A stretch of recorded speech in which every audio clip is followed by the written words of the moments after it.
There you are. You're on there. Starting our Facebook Live for this week. Getting everything set up. The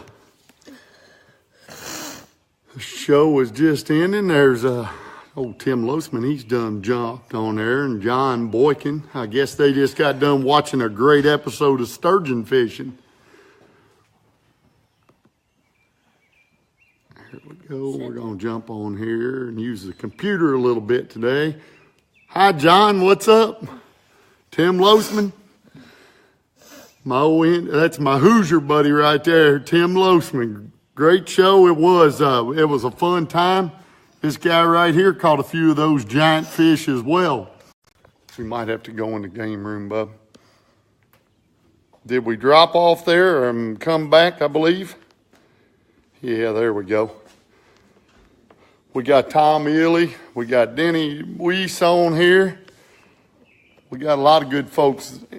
How y'all doing? Anyway, this week was a little bit of sturgeon fishing. Pretty awesome episode to get to travel to. We're going to get a few more people on here. And then me and Nick, we're out here sitting in the bass boat hanging out. Been actually at a band concert tonight. This guy's been playing in a concert. He had his trumpet out, and pretty good concert we went to. Y'all sounded good. Yeah. Well, anyway, this week we're going to turn it sideways. Nope, can't do that. You started it. Once you started, you can't. Well, Christopher is gone to Maryland, so he's not behind the camera tonight. Me and Nick are going to be doing this, holding the phone and talking.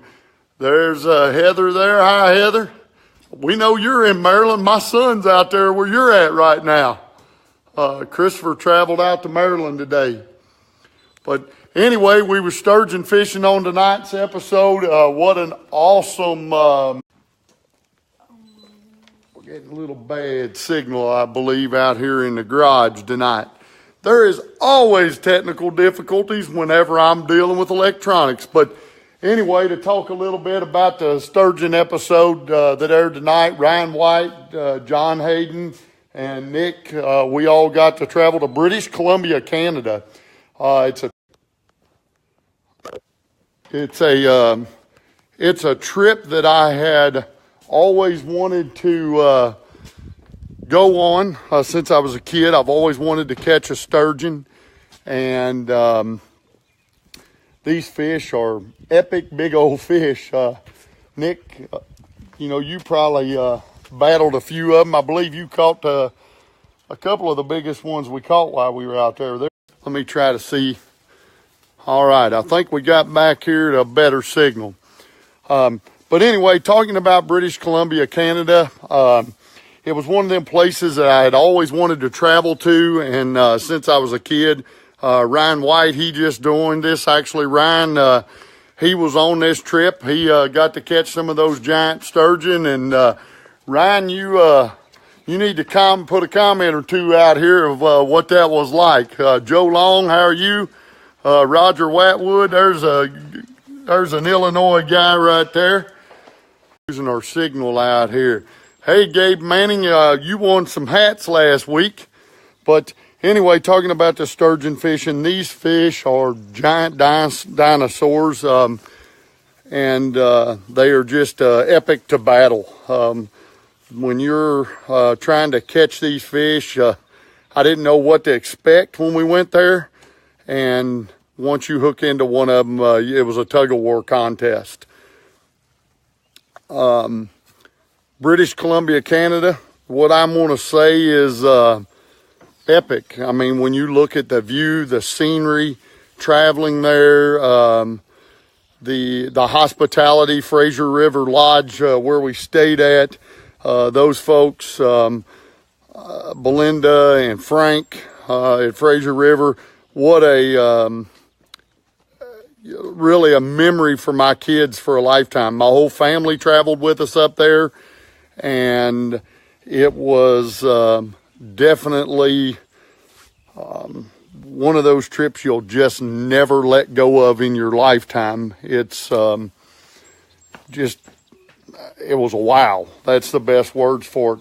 When you look at how you catch those sturgeon, they're a very big, powerful fish. So you're using large reel with heavy line. You try to because they the conservation of the fish, they want you to catch them fish as quickly as you can and release them. They can't be taken out of the water.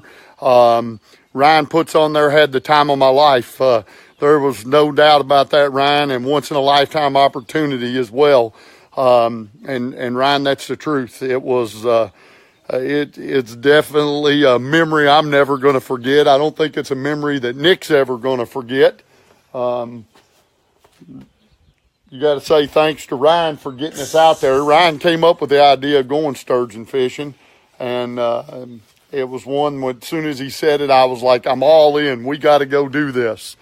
And, of course, Ryan joined us out there because Ryan's with USA North 811. Ryan's another one of those guys that's out talking about safe digging, talking about 811. He realizes the importance of it, and he's promoting that message of safety and safe digging. He has gotten to be a friend over the years because we both are out promoting that message, talking about damage prevention, talking about being safe while you. As I say every week, with me being a landscaper, I realize the importance of it because my guys are out there digging and I'm out there digging, and we want to make sure we're safe every day. But Ryan, thanks for putting that trip together.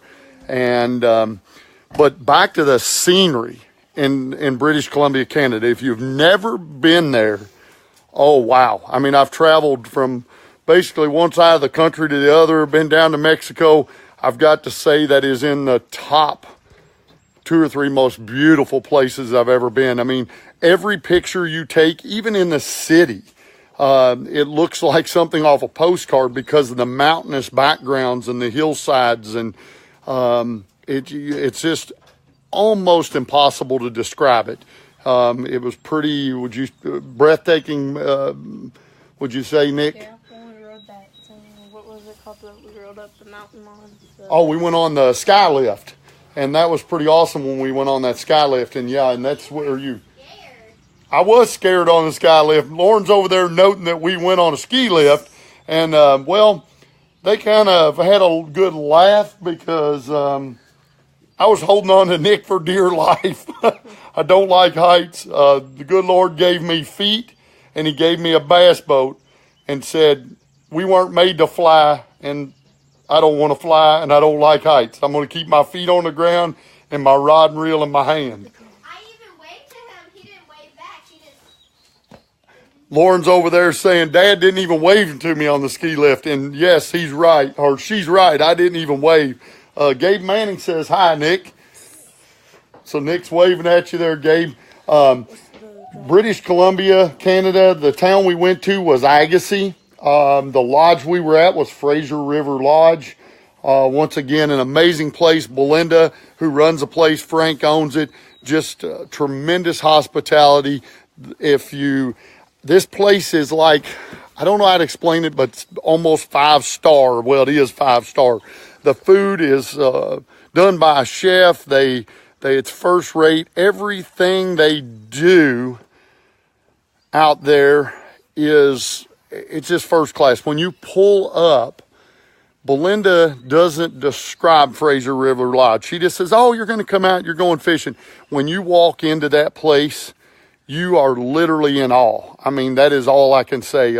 You saw it in the footage tonight. It is definitely awe. And Belinda will undersell it if you ever head to Fraser River Lodge. She won't.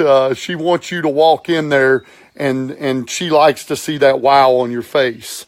Chris McMurray, how are you? You're out in Maryland. Y'all getting ready for a great big unveil tomorrow. I'm excited to see what's going to happen in Maryland. I'm going to be leaving in the morning to head out there. We got a big 811 and One Call Concepts event tomorrow, and that's where Christopher, my oldest son, who's normally behind the camera here, is at tonight.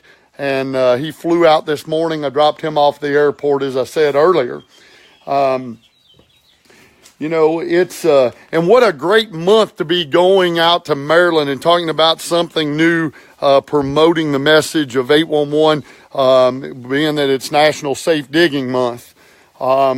It's, you know, that's just to make people aware that it's very important to know what facilities and utilities are in the ground before you just go out there and dig.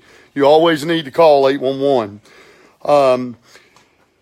The sturgeon, if you noticed, one of the neat things out there was we were in the rapids. I mean, the one day we were on the lower part of the river, I believe, and it was more slack water. It was still heavy current. I made the, you know, Nick, he had a life jacket on the entire time because you're in, you know, just heavy currents. And when you see those jet boats running up that river, it's amazing. But then the second day we went into the canyons and the whitewater, you know, and it wasn't like giant rapids, but I mean, there are areas of it that were, it's like, oh wow, are we really going to take a boat up through there? Were you pretty, hey Nick, and Lauren, you was there as well. When we rode up through those current waters in that jet boat, what'd you think of those jet boats? It was almost like we were on the ocean. There's Matt Ledbetter. Matt, how you doing? And Matt was on an episode a few weeks ago, and of course we were talking Lake Lanier with Matt. And but sturgeon fishing, British Columbia, Canada. If you've never done it, you need to witness it one time in your life. It's pretty amazing to think about. You're almost, you know, they're like a dinosaur.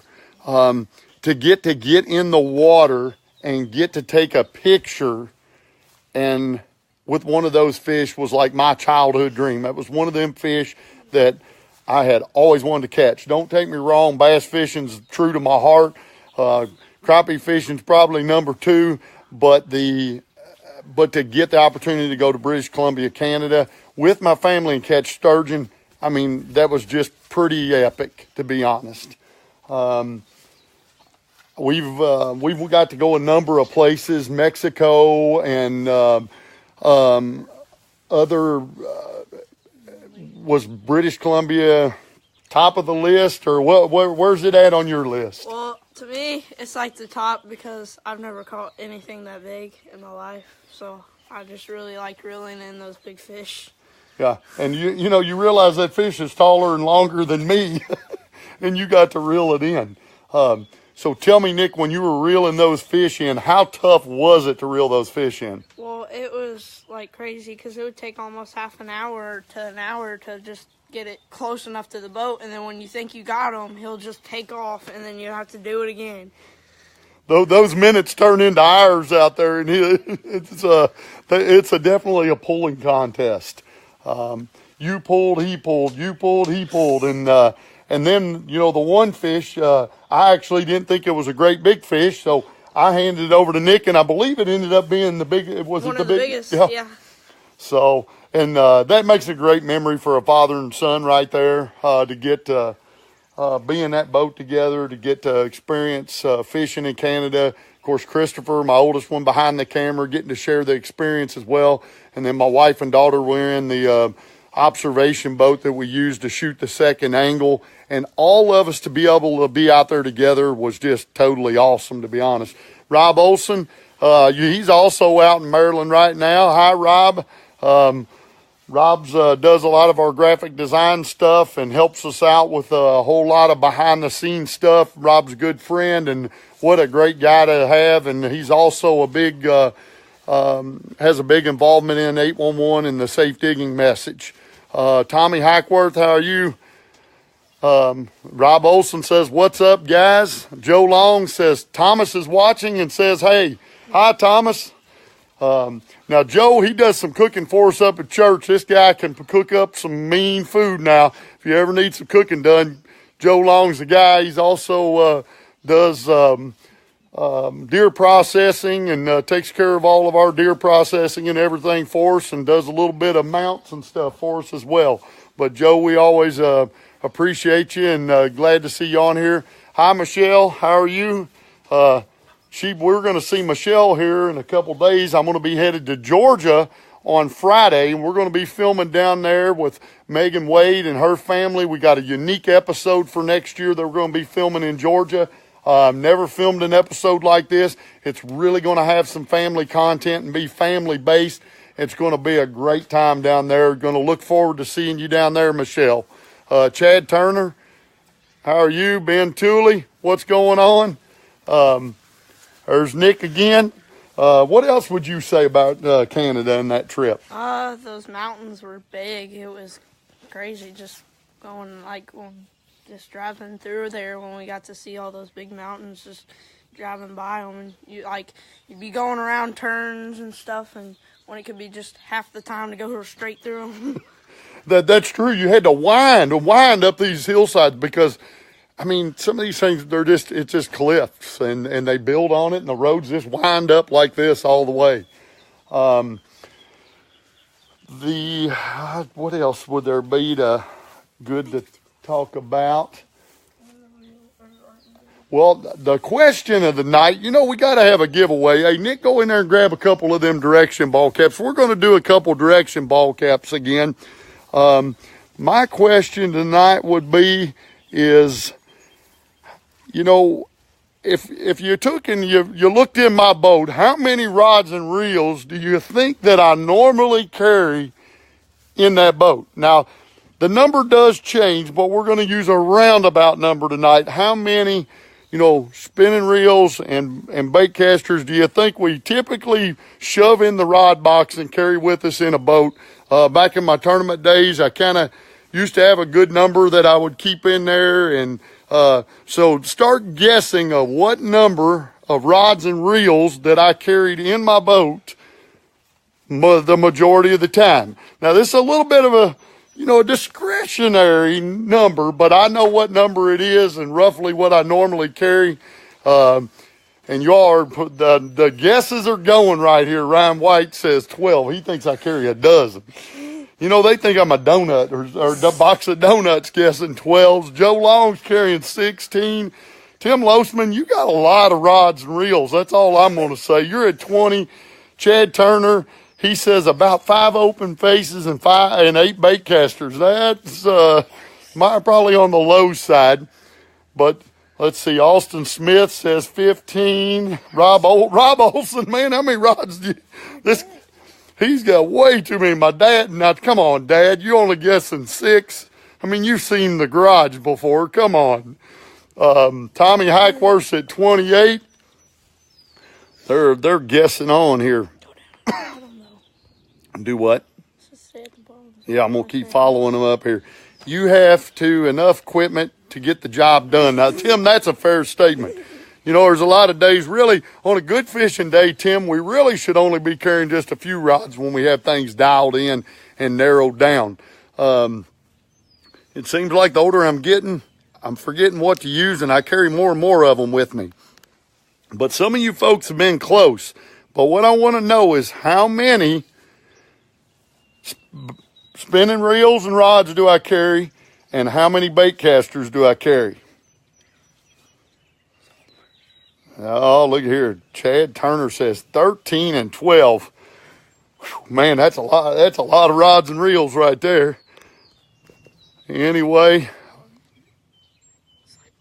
there we go. Let's keep it rolling down the screen here. Come on and keep guessing. We need some more guesses. How many spinning reels? When somebody gets it right, I'm going to tell you. How many spinning reels do I typically carry? Guess the spinning reels. And then I'm going to give you those, and then you're going to guess the bait casters. And we got a couple real good new look. Hold them up, Nick. Model them right there for us. Look at them direction hats right there. We got 2 of them for whoever wins this. All right, nobody's got the number of spinning reels right yet. So we're going to get, we're getting close here, but let's guess the spinning reels. And then we'll guess the bait casters. Hey, Mark, it's Willie. What's up?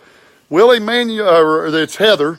I guess Willie's on Heather's phone, but Willie, it looks like some of the pictures you've been sending me, y'all been catching some nice rockfish out there. I actually got to go out a few years ago with Willie and do a little rock fishing out at the Chesapeake Bay in Maryland. It was awesome. All right, 3 spinning rods. That's typically what I carry. So now, how many bait casters? So somebody's got to put it together and come up with the right number. 3 spinning rods and how many bait casters? And we're gonna end up with us a winner if somebody can guess this. Terry Stowe, hi. How are you, Terry? Tommy Hackworth, we're carrying 3 spinning rods. We've narrowed it down to 3 spinning rods. And now we want to know how many bait casters. You got to write it on the screen. 3 spinning rods, X number of bait casters. Because that's the only way you're going to win this. Now, you got a chance to win these hats. We're going to send you a couple 811 face buffs as well. Hey, man, thanks for the hat. I opened your pool the other day.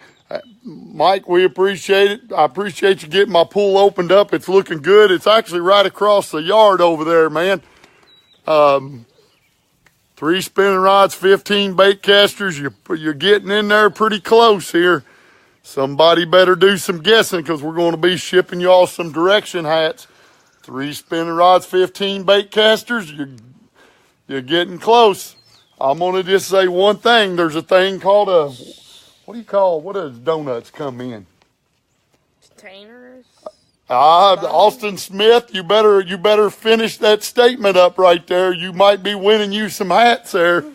3 spinning rods, 12 bait casters. Michelle Wadding, you're the first one to put it on there. So we're going to be shipping you some direction hats. Tim Losman follows her up. But anyway, this week's episode, once again, was, Fraser River Lodge in British Columbia, Canada. Agassiz was the town. It was an awesome trip. Just an epic time for me, Nick, and the family. And, the fishing side of it, I can't get into a lot of the technicalities of it because I went out there and, went to the lodge, went with those guides. I'll bring them hats to you. Don't you worry, Michelle. Michelle's always posting pictures with us and sending us photos and liking all of her stuff. Michelle, we always appreciate all the support and woohoo to you as well. But anyway, that sturgeon fishing, the technical side of it, those guides, they provide everything. They take you everywhere. And if you ever decide to take up the epic trip of going to Canada, go to Fraser River Lodge. Join those folks. They will treat you right. You'll be well taken care of, and I promise you it'll be a memory of a lifetime. Ryan White, USA North 811. As I'm always saying, always call 811 before you dig. Going to be looking forward to being in Maryland tomorrow to see the big reveal with One Call Concepts. One Call Concepts, we're always thanking you for supporting us and making this show happy. And Jimmy Jennings, actually his wife Melissa just jumped on. Hi, Melissa. But I'll probably be seeing you in the next couple days or tomorrow as well. Gina, how are you? Gina, she's from Illinois, and I get to go to Illinois and do a few shows with Gina as well. But as I was saying, if you've never been, British Columbia, Canada, go there, Fraser River Lodge, trip of a lifetime. We're going to start wrapping this thing up. I'll be bringing you your hats, Michelle, and other than that, Nick's going to close this thing up. See you next time on After the Bite. We'll see you next time on After the Bite.